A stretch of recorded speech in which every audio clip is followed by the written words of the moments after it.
Hello and welcome back to the top 85 games for the BBC Micro Countdown. In at number 68, it's a board game classic, it's Cluedo.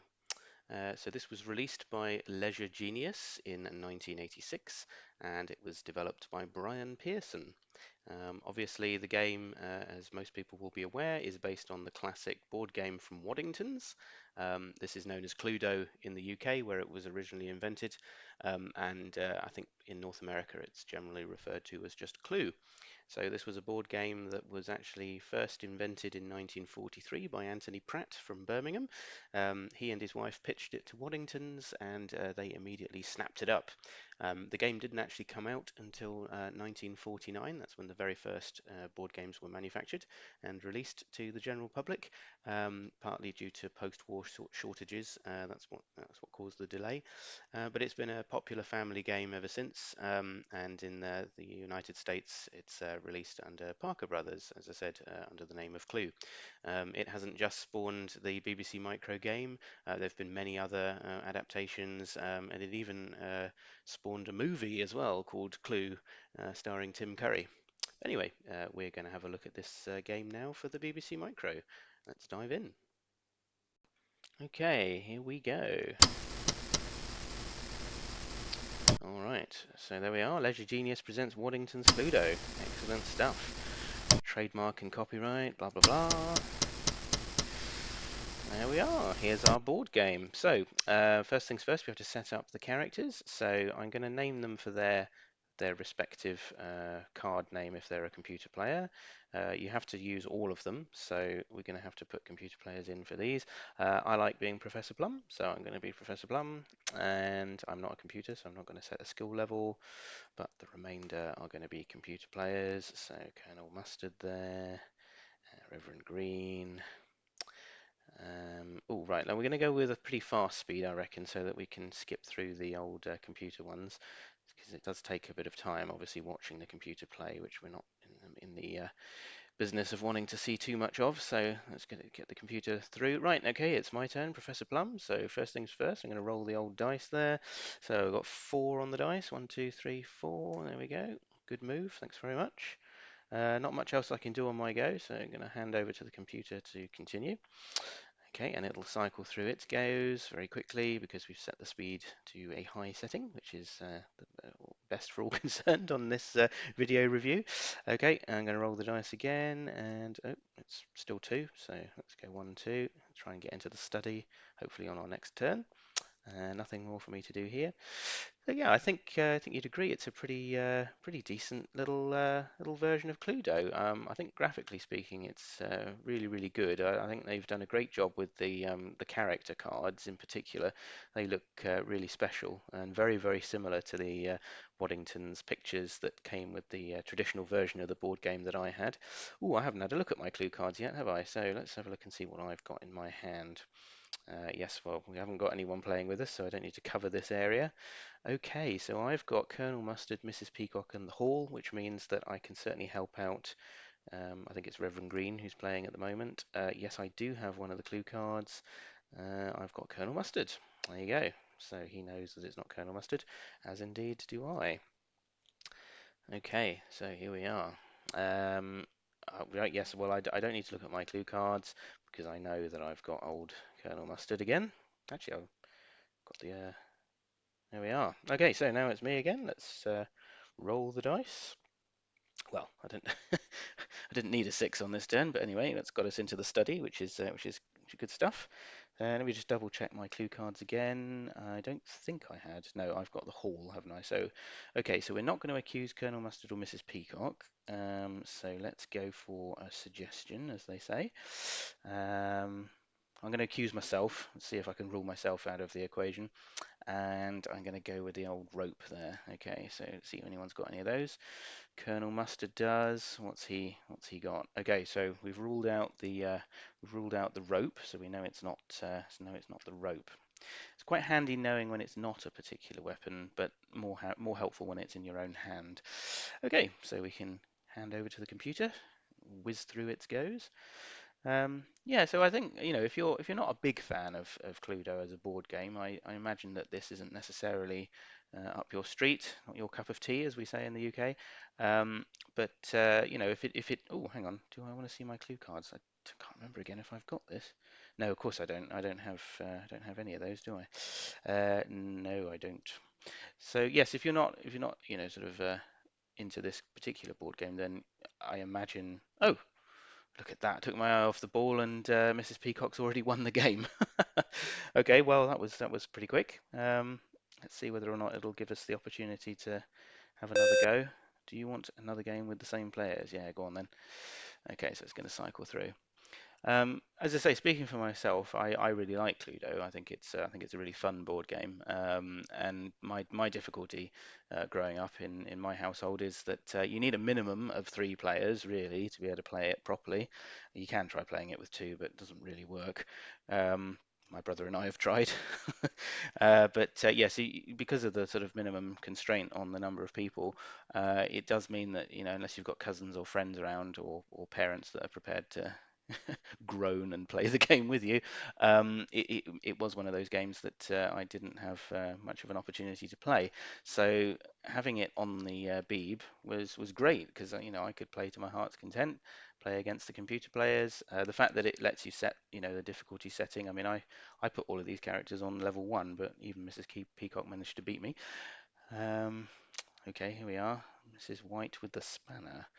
Yes, I probably should have a look at my cards because we're on a fresh go, aren't we? I've got the spanner actually, and the dining room and the candlestick. I haven't got any people though, so yes, I have got one of the clue cards. I have got the spanner. There we are. All right. So let's see whether or not we can do any better than last time. All right. So I need to roll the dice again. Ah, excellent. That gets me into the study. I feel a bit of deja vu from last time. Okay, let me just double check the old clue cards again. Candlestick, spanner, and dining room. Okay, so we're going to go with. I'm going to go with Mrs. White because she's a dodgy character. She is. Let's go with Mrs. White and the revolver in the study. Anyone got any of these? Oh, Miss Scarlet's got one of them. What's she got? Right, so we know it's not the revolver. Okay. All right, well, that's it for our go. Let's move on to the next one. Okay, she's accusing. Oh, she's accusing me. Oh, that means I'm going to end up over in the old conservatory now, aren't I? Yep, there we go. Bit of a shame that I've gone to another room yet already because I hadn't actually managed to rule out the study yet, but there we go. Can't be helped.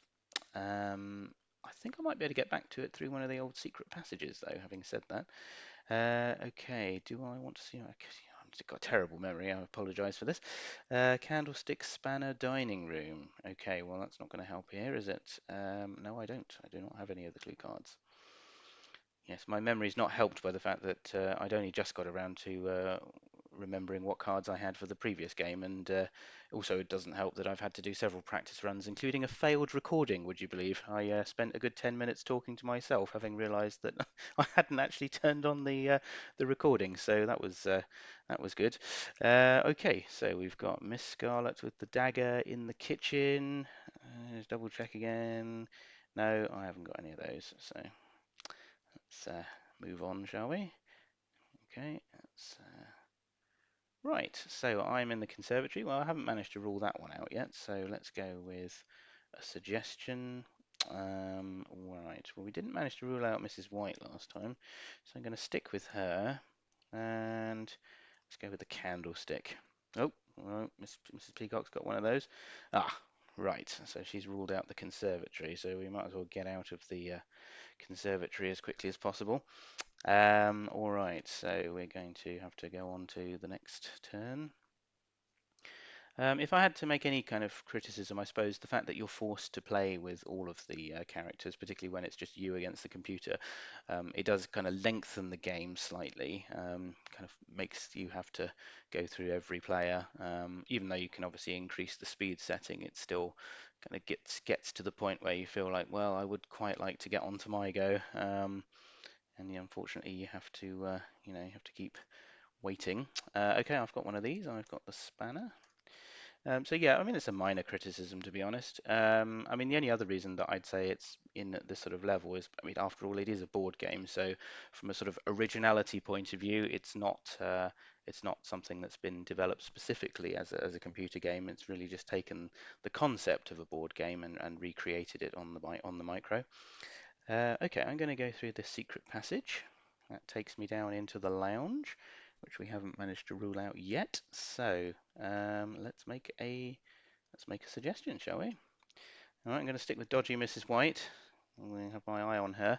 And actually, I think I might use the same combination. See if we can rule out any of these. Oh, Colonel Mustard's got something. Oh, he's got the lounge. Once again, my room strategy has failed. All right, well, let's go on to the next turn.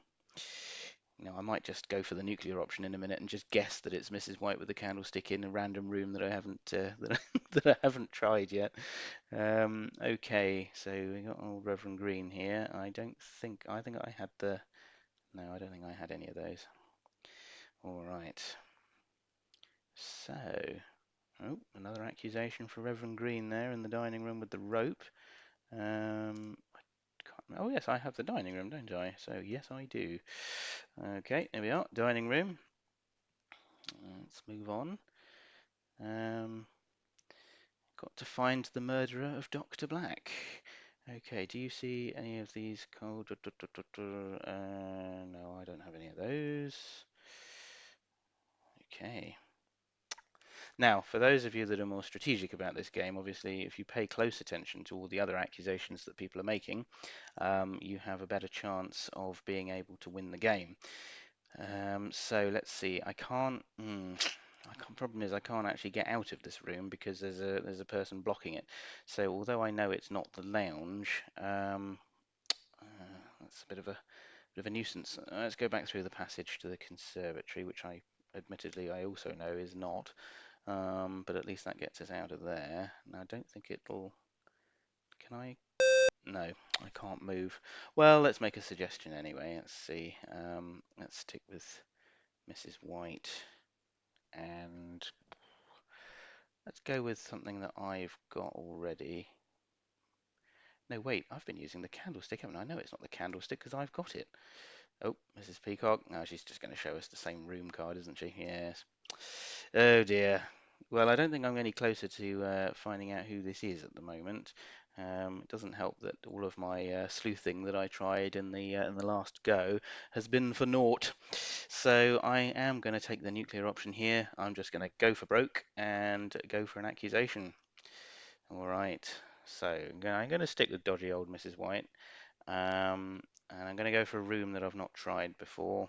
So let's go with the library, shall we?